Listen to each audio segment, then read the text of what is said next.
धीरे मोटी पिचकारी कारी कारी तनी धीरे धीरे मारी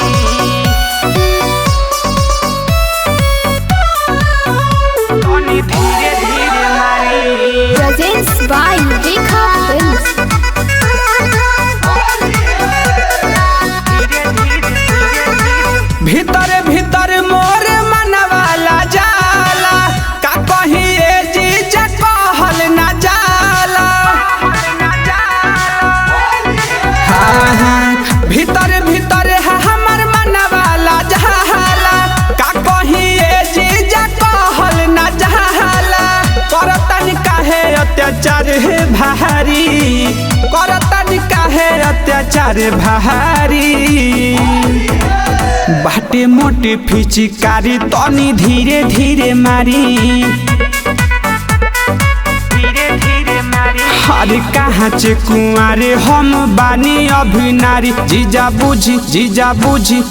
बुझी सिचुएशन अपन देहिया संभारी बाटे मोटे पिचकारी तनी धीरे धीरे मारी तनी धीरे धीरे मोटी पिचकारी कारी कारी तनी धीरे धीरे मारी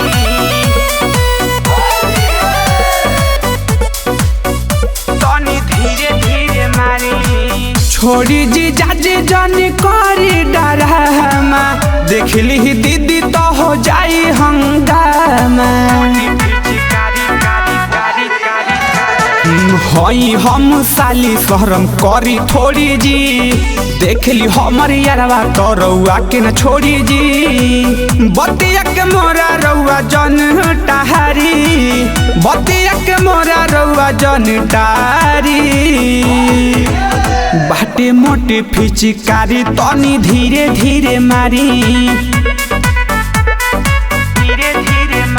हर कहाँ चे कुंवारे हम बानी अभी नारी जीजा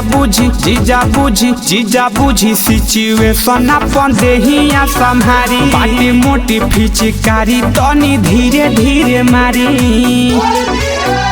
तनी धीरे धीरे मोटी पिचकारी कारी कारी तनी धीरे धीरे मारी Rekha Digital Recording Studio, Betia. पूरा प्रचार होई गौवा में सारा साजन विशाल देखल बारे नजारा होई जब हंसाई बतिया मानी जीजा जी सुनिए रविंदर ना करी मन मानी जी ऐसे ज करब छुट्टी हित दहारी ऐसे ज करब छुट्टी हित दहारी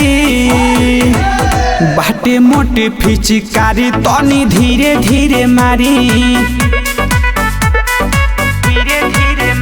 हर कहाँ चे कुंवारे हम बानी अभी नारी जीजा बुझी सिचुएशन अपन देहिया संभारी बाटे मोटी पिचकारी तनी धीरे धीरे मारी।